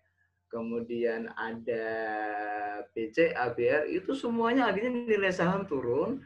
Akhirnya modal mereka akhirnya tergerus karena asing khawatir nih, pilpres kacau nih. Saham ditarik semua, mereka uangnya ditarik keluar semua. Akhirnya perusahaan-perusahaan ini modalnya berkurang. Ketika modalnya berkurang, langkahnya adalah apalagi kalau bukan pemecatan dan lain sebagainya. Kita tahu kemarin Matahari Department Store, kemudian ada Ramayana, itu ada perusahaan publik loh itu. Jadi ketika teman-teman beli baju di sana, saya harapkan teman-teman juga punya investasi di sana gitu. Ketika Pilpres, kemudian ketika pandemi, ini Ramayana dan Matahari ini nilai sahamnya anjlok. Akhirnya modal mereka berkurang, akhirnya mereka melakukan pemecatan. Nah, saya harap teman-teman ketika nanti punya pendapatan untuk persiapan hari tua nih, teman-teman masuk ke pasar modal. Pasar modal ini nanti ada yang syariah, nanti bisa lah itu terkait idealismenya teman-teman, terkait pandangannya teman-teman ya. Nanti bisa pilih saham yang syariah yang mana, misalnya Indofood karena dia konsumsi kita sebagai anak kos nih, Indomie kan, siapa? Selain beli produknya kita juga beli sahamnya. Sahamnya tuh sedikit intermezzo terkait saham. Saham itu murah kok teman-teman. Jadi misalnya sahamnya Indofood nih sekarang harganya 3 ribuan. IJBP itu 6 ribuan nih per lembar nih. 6 ribu rupiah per lembar. Cuma harus belinya satu lot itu 100 lembar teman-teman. Jadi belinya di mana? Teman-teman bisa buka rekening sekuritas, bisa di BCA Sekuritas, Mandiri Sekuritas, atau di sekarang ada nih yang depositnya kecil, ada Philip Sekuritas itu depositnya cuma 100.000. Nah, 100.000 itu bisa beli perusahaan. Kita itu bisa beli perusahaan dengan nilai 100.000 itu. Ada BRI Syariah itu 1.300 berarti 1.300 rupiah, berarti teman-teman beli satu lot itu cuma 100.000 sekian gitu. Terus ada lagi nih, ada Pakuwon. Teman-teman mungkin kenal Pakuwon ya. Pakuwon itu adalah perusahaan properti ya. Jadi di teman-teman perusahaan properti itu harganya cuma 200 rupiah, 300 rupiah gitu. Dan itu teman-teman kalau beli satu lot, berarti itu kan hanya sekitar 20 ribuan gitu. Nah, saya harapkan teman-teman bisa di situ. Nah, terus keuntungannya gimana nih kalau misalnya di pasar saham nih, di pasar modal nih, keuntungannya apa? Keuntungannya adalah capital gain sama dividen. Jadi teman-teman ada nih perusahaan setiap tahun atau dalam 1 tahun itu 2 kali mereka bagi hasil. Jadi teman-teman sebagai pemilik perusahaan nih, walaupun cuma satu lot, itu teman-teman juga dibagi, dapat bagian untuk hasilnya itu. Nah, kemudian ada namanya capital gain. Jadi perusahaan itu kan ada yang nilainya naik, ada yang nilainya turun. Jadi ketika nilai naik, teman-teman ketika beli pertama nih nilai Pakuwon nih, perusahaan Pakuwon nih harganya cuma 200 rupiah, tapi ketika ditunggu 3 bulan atau 1 bulan ternyata udah naik 250 rupiah. Jadi ketika kita seperti beli tanah itu ketika teman-teman tempatnya strategis, dia ada kemungkinan naik kan harganya. Nah, seperti itu tuh kita beli perusahaan. Tapi beli perusahaan, teman-teman jadi punya hak atas asetnya, dan teman-teman juga punya hak atas nilai non aset di situ terkait ekuitasnya. Jadi saya harap teman-teman nanti ke depan, jadi yang seperti yang saya planningkan hari ini, kalau misalnya secara pribadi, planning saya ke depan 40 tahun saya nggak akan kerja lagi. 40 tahun saya akan menikmati yang saya usahakan hari ini. Karena itu uang saya arahkan ke pasar modal, ke investasi saya pribadi, ke perusahaan saya nanti saya nggak harus keliling lagi seperti sekarang. Jadi saya udah mulai nyusun sistem keuangannya siapa yang ngurus, marketingnya siapa yang ngurus, manajernya siapa. Jadi nanti saya tinggal di luar, saya tinggal sebagai penasehat saja. Seperti itu sih yang saya harapkan di usia 40 tahun saya nanti. Jadi saya dapat pendapatan dari perusahaan saya, kemudian saya dapat capital gain dari pasar modal, kemudian saya dapat dividen atau bagi hasil dari perusahaan yang sahamnya saya miliki. Karena gini, teman-teman, saya punya anak di usia 30 tahun. Berarti ketika saya anak saya kuliah, berarti kan saya umurnya sudah hampir 50 gitu. Iya, kalau misalnya saya masih kuat, iya misalnya saya masih sehat, teman-teman, saya akan bekerja sekeras mungkin untuk anak saya. Cuma kalau misalnya bagaimana kalau kondisi saya tidak baik, kondisi saya tidak sehat, atau saya sudah tidak sekuat sekarang? Oke lah, kalau sekarang digeber sampai jam 1 malam, persiapkan bahan presentasi, besok pagi jam 5 harus terbang pesawat, saya masih siap kalau hari ini. Cuma kalau umur 50 tahun ya saya harus mikir ulang lah dengan kondisi yang fisik yang sudah semakin turun gitu. Karena itu saya harus mempersiapkan semuanya untuk keluarga saya. Dan teman-teman nggak berpikir tentang keuangan di keluarga itu nggak harus tentang laki-laki ya. Perempuan itu adalah menteri keuangannya di sebuah keluarga. Jadi pengetahuan finansial itu teman-teman yang perempuan harus benar-benar paham di situ bagaimana mengatur keuangan untuk anak, planningnya nanti masuk SD, masuk SMP, masuk SMA, kuliah, itu harus sudah ada persiapan di sana gitu. Mungkin itu sih jadi yang bisa saya share terkait pengalaman saya di bidang usaha dan planning saya ke depan untuk saya bisa nyaman di kondisi yang bukan PNS dan bukan karyawan swasta. Itu tadi yang bisa saya bagikan. Oke, terima kasih banyak Bu Iva untuk waktunya. Ya, terima kasih sekali atas sharing-sharingnya Mas Yuda. Oke, baiklah, kira-kira begitu tadi. Banyak sekali ya yang kita dapatkan dari sharing-sharing. Saya jadi sangat tertarik sekali. Apa saya pindah ke perusahaan BUMN aja atau mau mulai rintis usaha? Bingung juga saya. Jadi banyak banget ya hal yang kita dapat. Pastinya setelah kalian memegang ijazah dan transkrip beserta legalisirnya itu bukan rasa syukur lagi yang ada di pikiran, tapi waduh mau bagaimana besok, saya kira begitu. Dan itu sempat kami rasakan juga seperti itu.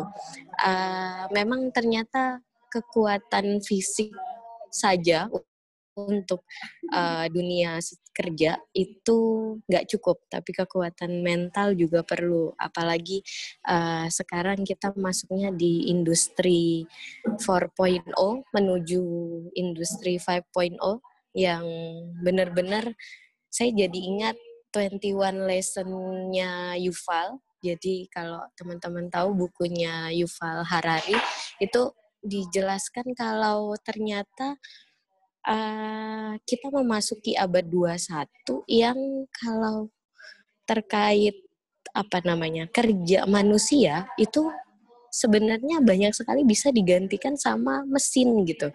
Nah, itu yang menjadi tantangan tersendiri. Kalau dulu lawan kita dalam mencari kerja itu adalah sesama manusia dari jurusan lain mungkin gitu. Kalau terkait HR itu biasanya bersaingnya bareng hukum sama manajemen ya. Nah, kalau sekarang ternyata kita bersaingnya sama mesin gitu, teman-teman, sama dunia aplikasi. Sehingga kita harus tahu visi kita ke depan apa. Nggak sekedar, ya udahlah karena nggak dapat kerja saya S2. Ya udahlah mau apa lagi selain S2, kan habis S1 ya S2 gitu. Atau ya udahlah mumpung yang dari sekian yang di-apply yang diterima ini aja gitu. Tapi kita harus menentukan mau bagaimana. Silahkan kalau ada yang mau sharing-sharing, berbagi cerita atau sharing minta masukan atau mungkin bertanya menindaklanjuti yang sudah dibahas tadi sama Mas Nizar dan Mas Yuda. Saya kira karena alumni ya lebih enak kalau adik-adiknya manggilnya Mas ya, Mas Nizar sama Mas Yuda. Walaupun terima kasih loh ya saya dipanggil Ibu. Padahal saya juga senang dipanggil Mbak. Oke, monggo teman-teman. Saya nggak mau manggil anak-anak. Ibu. Iya. Saya mau nanya, Bu. Siti Syaimi. Iya, silahkan. Bu, kan kayak tadi yang dijelasin sama Ibu juga kan bukan hanya sekedar fisik, tapi memang bidang pekerjaan apapun seperti yang kayak kerjaannya Mas Nizar, maksudnya yang memang HRD atau misalnya kayak Mas Yuda yang berwirausaha itu, bahkan Ibu Iva yang melanjutkan jenjang menjadi dosen sekarang kan punya tingkatan kesulitannya mereka masing-masing gitu ya, Bu. Sama kayak yang Ibu bilang tadi, karena saya memang menemui beberapa teman saya, maksudnya beneran orang-orang di sekitar saya, walaupun mereka misalnya kayak bekerja di bidang yang kayaknya nih udah mapan banget nih HRD misalnya kayak gitu, Bu. Tapi kan mereka pasti ada yang fase-fase kayak, aduh, gue kayaknya nggak cocok deh sama pekerjaan ini kayak gitu, atau saya kayaknya nggak tahan deh sama sistem pekerjaan di sini, dan akhirnya mereka memutuskan untuk keluar dan maksudnya tidak melanjutkan. Padahal kalau dilihat kan memang itu sudah secara gaji sudah mencakup, jenjang karir insya Allah sudah baik kayak gitu. Tapi kan itu emang kembali ke mental ya, Bu. Maksudnya itu udah balik ke diri kita sendiri, mau pencapaian sampai mana gitu. Begitupun juga kalau di wirausaha gitu. Kayak sekarang saya kan sama teman sekarang sedang mencoba untuk buat bisnis gitu kan, Bu. Nah, bisnisnya tuh juga yang sangat lumayan agak beda dari psikologi adalah karena saya suka ilustrasi, saya membuat jasa menggambar, saya bikin stiker, saya bikin desain untuk misalnya jilbab dan hal-hal yang lain gitu. Nah itu kan agak beda tuh, Bu, dari jalur saya yang lulusan psikologi. Nah mentalnya tuh harus dikuatkan kayak gimana ya, Bu? Maksudnya, karena kan pasti ada banyak banget, maksudnya orang yang kayak lanjut S2 aja, itu pasti kayak, loh kamu lanjut S2 emang kamu abis ini bakal jadi apa? Nah itu aja tuh kayak banyak yang apa ya, banyak hasutan-hasutan tidak baik gitu loh Bu untuk kita sendiri. Apalagi yang kayak kita yang nyoba wirausaha pasti anginnya lebih kenceng lagi karena saingannya di mana-mana gitu. Bahkan yang kerja yang sudah apa ya, sudah di bidang kayak HRD kayak Mas Nizar aja pasti badainya banyak gitu. Nah, itu gimana ya Bu kira-kira biar kayak ya saya harus kuat ya begini memang harus lewatin ini gitu karena memang nggak bohong kan Bu, walaupun kita tahu teorinya, walaupun kita tahu misalnya kita harus kuat secara mentalnya, tapi karena kita belum apa ya, kadang tuh yang susah untuk bercerita dengan orang lain adalah karena banyak kan mereka tidak mengerti secara kayak yang dialami kayak lu nggak pernah ngalamin apa yang gue rasain, nah kayak gitu-gitu Bu. Nah kan kebetulan Bu Iva, Mas Nizar sama Mas Yuda kan benar-benar dari tiga kayak tadi yang Mas Yuda juga.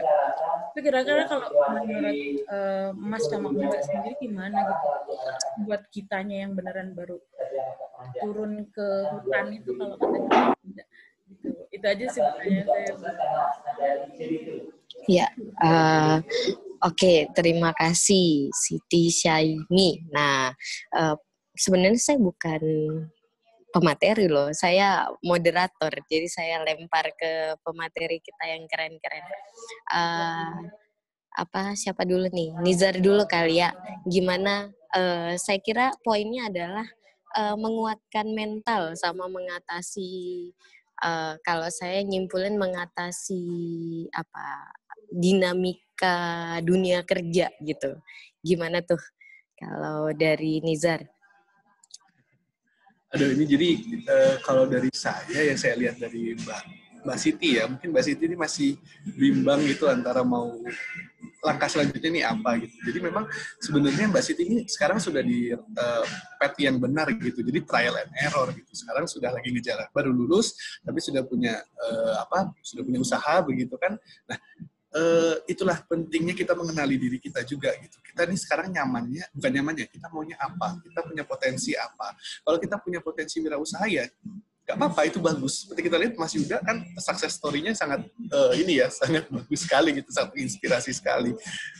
Kalau kita rasa ternyata kita enjoy dalam berwirausaha, nggak apa-apa, itu jalankan. Karena sekarang kan sudah sangat banyak sekali bidang gitu yang tidak lagi terkotak-kotak seperti dulu gitu ya.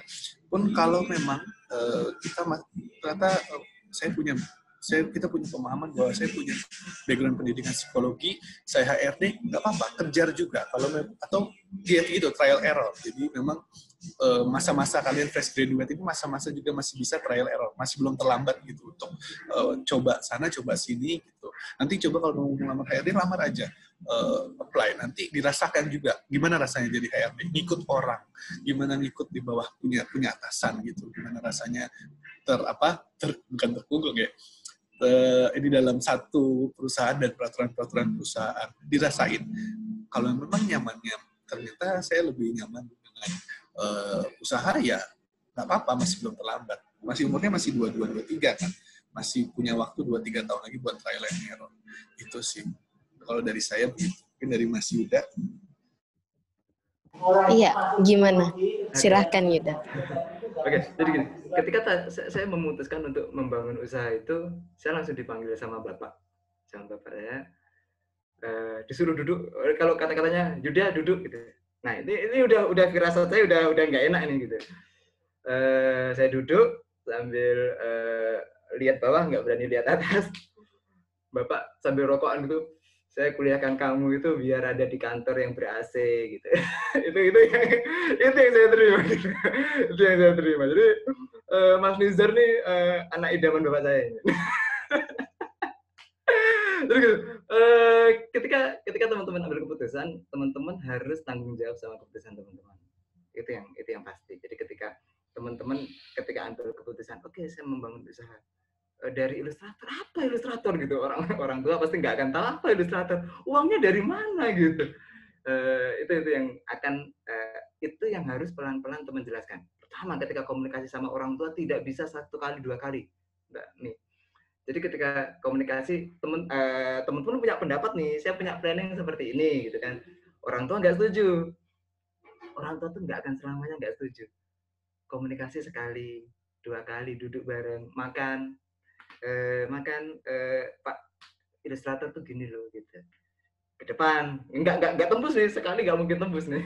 2 kali, nunggu berapa hari kemudian, Pak, teman saya ilustrator gitu. Nggak akan tembus juga. Berkali-kali itu baru bisa orang tua akan baru nih di akhir bilangnya, ya sudah kalau itu memang arahnya Mbak Saini, apa nih yang bisa Bapak Ibu bantu. Saya seperti itu. Itu nanti hasil akhirnya saya yakin akan seperti itu. Gitu. Terus kemudian terkait pembicaraan kanan kiri, siapapun nanti pasti dapat ya. Setelah teman-teman lulus, tekanan tertinggi adalah tetangga itu pasti. Tekanan tertinggi adalah tetangga. Ini lulus S1 ini kerjaannya kok di rumah gitu kan. Ini perempuan, walaupun nanti seperti itu, saran saya teman-teman tetap fokus. Istilahnya kalau bahasanya sekarang, ojo baperan gitu, nggak usah mudah tersinggung. Jangan terlalu fokus sama omongan orang, teman-teman fokus sama yang teman-teman tuju, itu sih. Terus apa tadi? Mungkin itu dulu.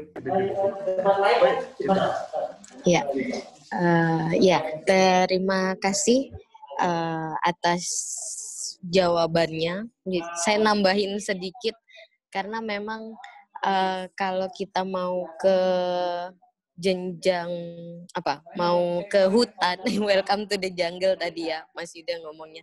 Kalau kita setelah lulus itu tantangannya adalah ini dunia nyata, jadi kita harus siap menghadapi apapun, kita nggak tahu. Jadi seperti mencari jarum dalam jerami mungkin gitu, sehingga panduan paling nyata adalah diri kita sendiri gitu. Kita mau kemana, terlepas dari orang lain bagaimana, jadikan itu sebagai hal netral gitu. Oh kalau itu baik ya kita bisa ambil, kalau itu ternyata hal yang kok malah menjerumuskan gitu, ya tidak tidak salah kalau kita mengabaikan itu, nggak apa-apa gitu. Jadi nggak semua apa kata orang itu harus kita ambil semuanya gitu.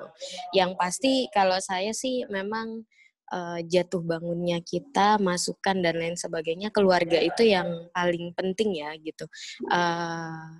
Sejauh saya melangkah, restu orang tua, walaupun awalnya suka nggak suka, kalau restunya udah jatuh gitu, udah dikasih, itu jauh lebih mudah apapun pilihannya, entah mau melanjutkan ke jenjang berikutnya, mau berkarir di instansi gitu, atau mau berwirausaha gitu.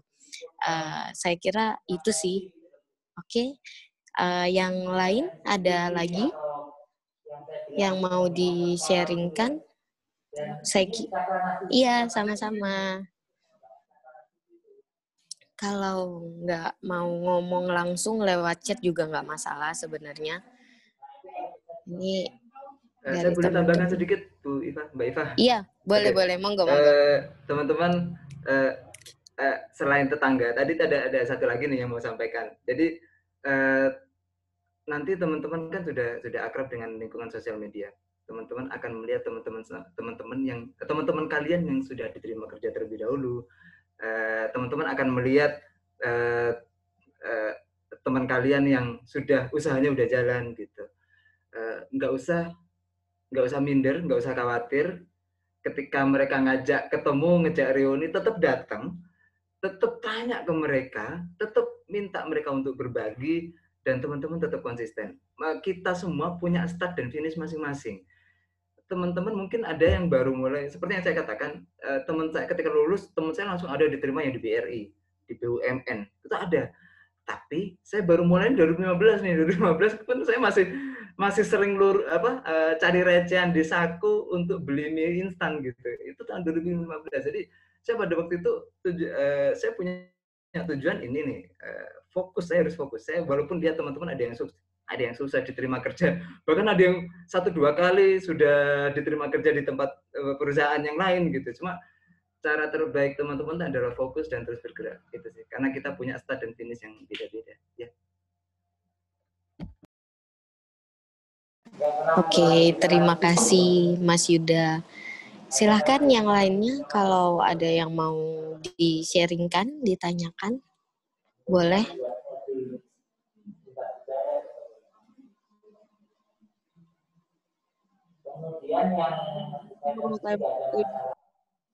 Oke, Dila, silahkan. Sebenarnya saya lebih ingin bertanya ke Mas Nizar ya tentang rekrutmen gitu. Di sini kan tadi Mas Nizar menjelaskan bahwa sebagai fresh graduate ketika kita di interview kita tidak boleh overconfidence gitu ya. Di sini saya ingin bertanya, gimana sih cara menjelaskan kompetensi yang kita miliki, tapi masih dalam kadarnya gitu, nggak overconfidence. Terus sebenarnya apa sih yang poin penting yang dilihat HRD ketika interview gitu untuk melihat kompetensi yang kita miliki? Itu pertanyaan pertama. Lalu untuk pertanyaan kedua, kan saya juga mendengar-dengar kan teman-teman yang misalnya sudah lulus lebih dulu, ada yang belum dapat pekerjaan, sudah melamar sana sini gitu, tapi memang belum dapat rezeki untuk diterima bekerja di satu perusahaan. Yang ingin saya tanyakan adalah sebenarnya kesalahan yang paling sering dilakukan fresh graduate sampai belum keterima bekerja atau belum berkesempatan mendapat pekerjaan itu sebenarnya apa sih Mas yang paling sering dilakukan kesalahan yang dilakukan fresh graduate? Terima kasih. Oke, terima kasih Dila. Silahkan Nizar langsung aja. Ya, jadi kalau untuk menjelaskan kompetensi kita, maksud saya overconfident adalah kadang kita itu menjelaskan di porsi yang pas, jadi seperti itu ya. Nah, jadi kita tidak perlu kan kadang kita pasti sebagai sarjana psikologi kita dilatih untuk kita dulu punya observasi, benar nggak sih ada mata kuliah observasi. Jadi bahasa tubuh itu sangat kita lihat gitu, itu akan terlihat dari bahasa verbal maupun non verbal. Nah itu juga sangat berguna buat saya juga. Waktu saya kuliah dulu gitu, indikasi-indikasinya seseorang gitu atau motivasi seseorang berperilaku itu apa, itu sangat bisa kita banyak belajar dari mata kuliah observasi kemarin. Nah, ketika kita kita akan interview tidak overconfidence, jadi percaya diri itu istilahnya lebih ke pas lah kita dalam menjelaskan segala sesuatunya. Contohnya adalah yang pasti jawab tepat sasaran. Jangan ditanya prestasi yang paling bagus apa. Prestasi yang paling bagus saya A, tapi saya juga B, tapi saya juga C, tapi saya D. Jadi seolah-olah kayak kita terlalu berlebihan begitu ya. Karena kalau kita itu pentingnya kita juga sering, kalau saya sih dulu latihannya sama temen sih, kayak diskusi, ngobrol, gitu, interview. Kalau coba interview dong, tanya-tanya gue dong. Kalau mau interview biasanya gitu gitu. Besok mau interview juga dong, tanya-tanya gini, gimana? Nah, hal seperti ini juga penting gitu. Untuk menjelaskan kompetensi ya, jelaskan apa yang memang kita bisa. Dan lagi jangan istilahnya bluffing ya. Bluffing itu kayak banyak ngomong gitu loh, kayak omongnya kosong gitu ya. Jangan sampai melakukan hal itu. Jadi nanti karena HRD ini akan cecer gitu. Misalnya kamu, saya ngerti tentang apa. Saya bisa menyusun job analisa, job desk, job spec, gitu. Saya bisa. Nanti kamu akan dicecar, seperti apa itu, gini. Jadi lebih baik saya tahu tentang teorinya, tapi saya belum pernah prakteknya. Jadi saya mungkin secara dasar saya bisa, tapi saya belum bisa mengaplikasikannya. Mungkin seperti itu pembawaannya. Gitu. Saya bisa melakukan konseling karir. Konseling karir, emang kamu pengalamannya apa? Ternyata kalau kamu pernah punya pengalaman di UMM Dom tuh ada apa di bawah, saya lupa.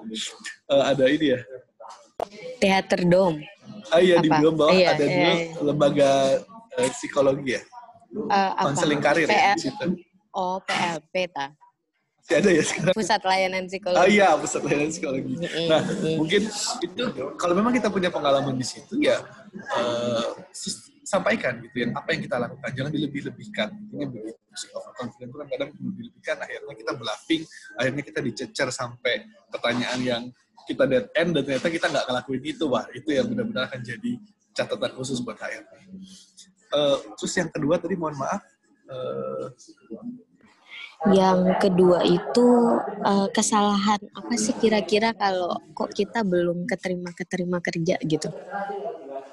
Nah, lagi-lagi kita harus refleksi diri ya. Jadi kalau saya dulu saya dulu kerja di perusahaan pertama saya itu 3 tahun dan saya sih tidak bilang itu tempat saya belajar gitu. Tapi kita kan harus mengembangkan diri ya. Kita harus cari tempat yang lebih baik.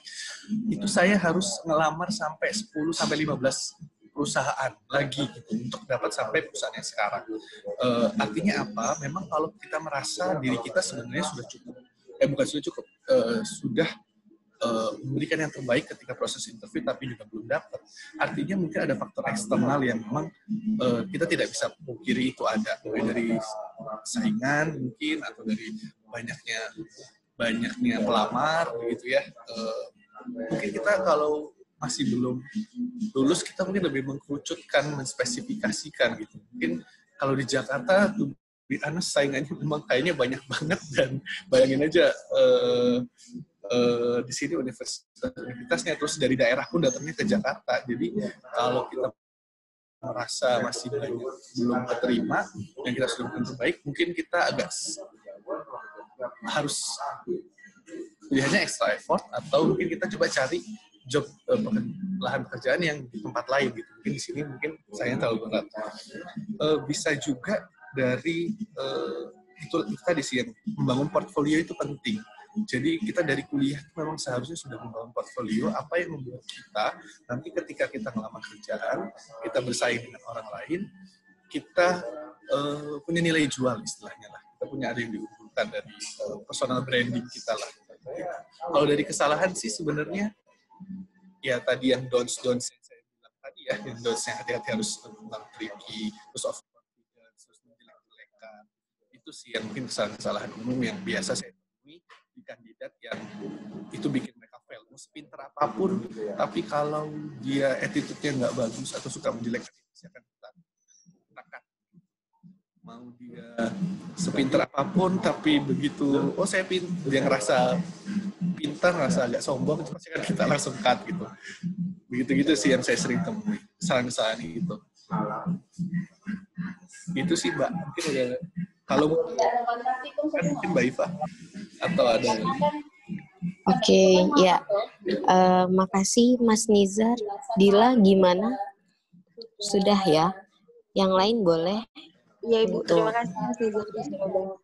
Iya, sama-sama. Oke. Memang yang penting itu membangun portofolio ya, meskipun mau skillnya dari interpersonal, terus itu skill memang skill pekerjaan seperti kalau kita terbiasa di untungnya karena kita psikologi itu jadi kayak kemampuan observasi, mengamati gitu, wawancara, terus tadi Mas Yuda share ternyata saat presentasi tentang ini usaha kita ke orang lain perlu juga loh terkait kemampuan konseling, itu kan cara memahami orang lain gitu. Nah itu yang banyak banget keilmuan yang mungkin secara teoritis itu menjadi tercetak di nilai kalian di transkrip, tapi secara skill itu membekas untuk bisa kalian pakai, aplikasikan di dunia kerja gitu. Yang sering saya bilang biasanya kalau di kelas itu, sebenarnya kita kalau psikologi itu selama kita ketemu manusia gitu, kita masih bermanfaat kok gitu. Mau kerjanya dimanapun, entah wirausaha, entah berkarir gitu, entah nanti di dunia akademisi seperti saya mungkin gitu jadi dosen atau jadi guru gitu, biasanya kan bimbing konseling di sekolah dan lain sebagainya, kita ketemu manusia, aplikasi keilmuan insya Allah masih kepake. Itu sih buat teman-teman. Ada lagi mungkin yang mau ditanyakan, silahkan.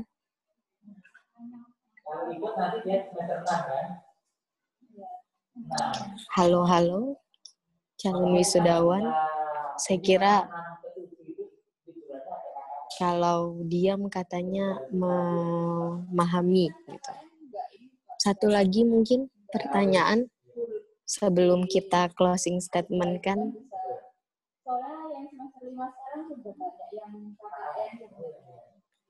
Oke,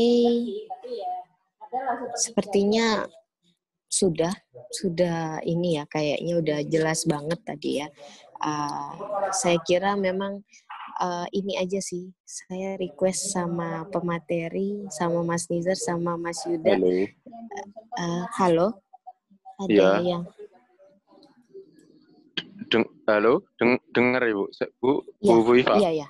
Oke, dengar.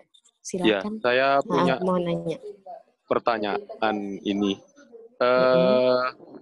Mungkin ya apa ya, diusus ke mohon maaf ini speakernya agak berisik soalnya di sebelah jalan saya cari wifi. Jadi seperti ini pertanyaannya. Saya punya beberapa rintisan usaha baru rintis sejak 2018 dan sampai sekarang masih jalan. Nah, yang bikin saya ingin punya pertanyaan gini. Saya selalu mengalami kendala di SDM. Jadi kayak mentalnya SDM saya atau teman-teman saya sorry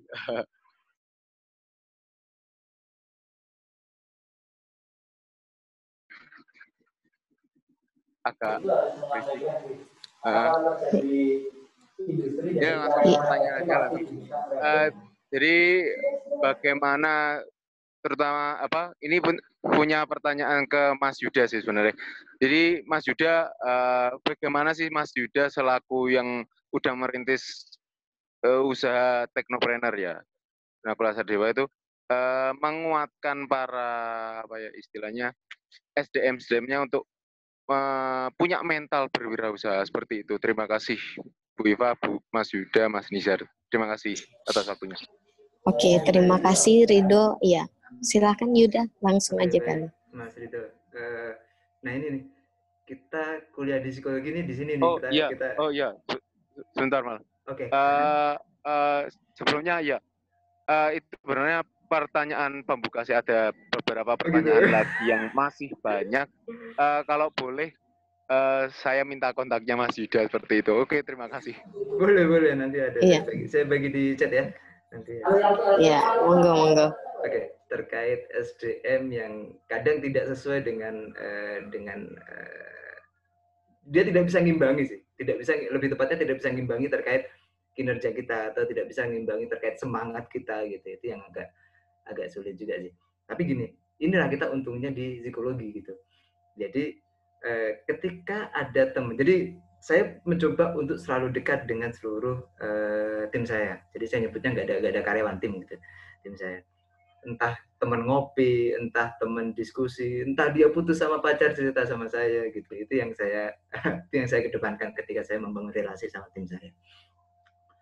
Bahkan di kemarin pada waktu pandemi, walaupun saya tadi sampaikan bahwa omset kita meningkat, saya ada di masa ketika 2 bulan saya tidak bisa menggaji teman-teman.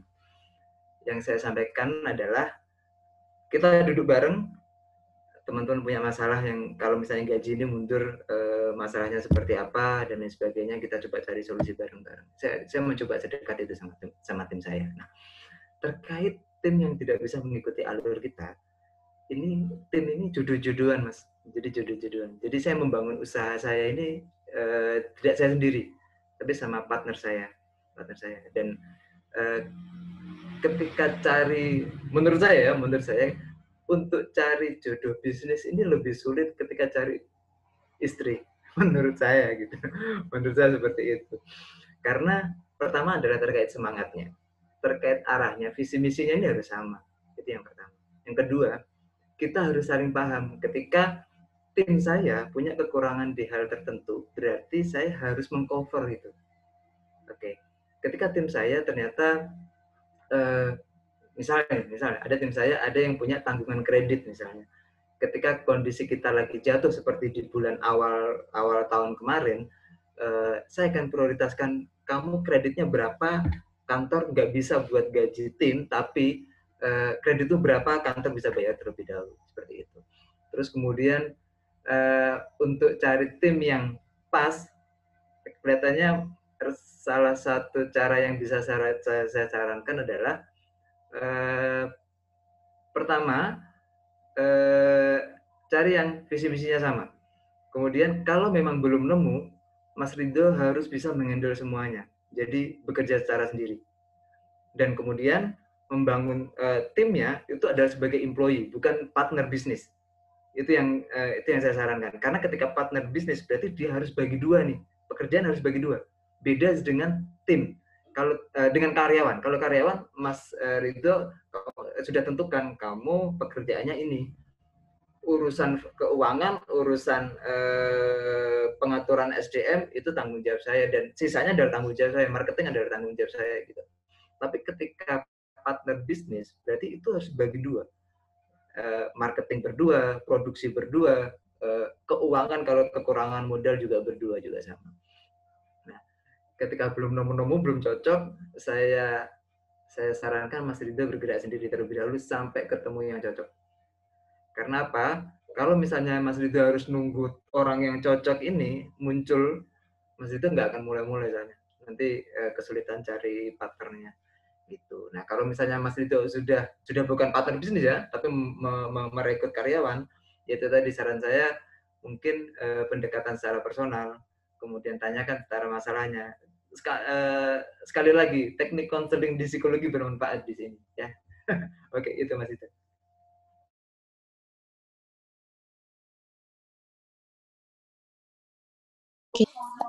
Gimana Ridho? Mau di feedback boleh? Sebenarnya sangat terjawab semua dan saya pernah mengalami itu semua, dan sepertinya emang sangat pas sama jawabannya Mas Yuda. Cuman ada beberapa pertanyaan yang membutuhkan waktu beberapa agak lama lah. Jadi mungkin saya akhiri dulu, saya tanya lewat private aja seperti itu, Bu. Terima kasih Mas Yuda. Oke, baik Mas Yuda. Nomor saya share di chat Mas Yuda. Ya, oke Mas. Kalau mau main-main nggak apa-apa. Kantor saya di depan ABM. Tahu ABM ya? Kampus ABM di Blimbing. Ya, nggak apa-apa. Saya terbuka kok. Terima kasih. Ya, alhamdulillah. Jadi memang teman-teman kalau mau sharing-sharing lanjutan, silahkan. Saya kira mau ke Mas Nizar terkait tentang gimana sih rekrutmen kerja, apalagi speknya Mas Nizar juga itu ya terkait rekrutmen gitu. Jadi pengalamannya, terus itu juga pengalamannya sebagai pewawancara dan diwawancarai. Nah, terus kalau terkait wirausaha, bagaimana pengembangan, bagaimana develop karyawan dan lain sebagainya, itu bisa monggo ke Mas Yuda, silahkan. Jadi memang keuntungan dari sharing-sharing dunia kerja dengan alumni ini seperti ini. Jadi enaknya di fakultas yang alumninya udah banyak gitu, kita bisa berbagi ilmu ke adik-adiknya seperti itu. Jadi kalian semoga tidak kesulitan lagi terkait pandangan kerja ke depan, karena ternyata mas-mas, mbak-mbak alumni itu udah banyak banget loh gitu. Itu kalau terkait sharing-sharing alumni, saya kira untuk hari ini secara formalnya begitu. Itu di kolom chat kalian bisa save, ada nomornya Mas Yuda sama Mas Nizar. Kalau mau sharing-sharing lebih lanjut silahkan. Kalau nomor saya nggak usah diketik, saya kira sudah punya semua gitu. Kita ada di grup WA yang sama, jadi kalian bisa kalau mau sharing-sharing lagi lebih lanjut boleh. Itu terima kasih karena sudah mengikuti pelatihan ini. Terima kasih juga buat Mas Nizar sama Mas Yuda untuk sharing-sharing yang sangat bermanfaat. Saya request materi buat nanti saya teruskan di grup ke teman-teman.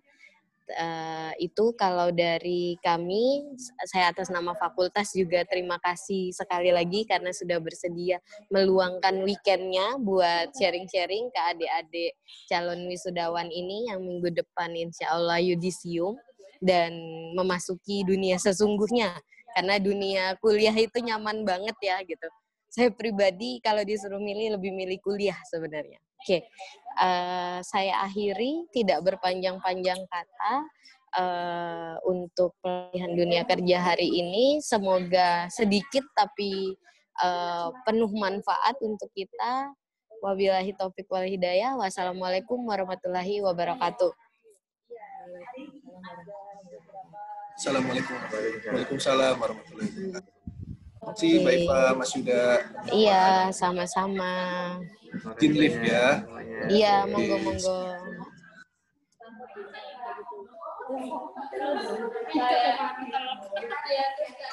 Kita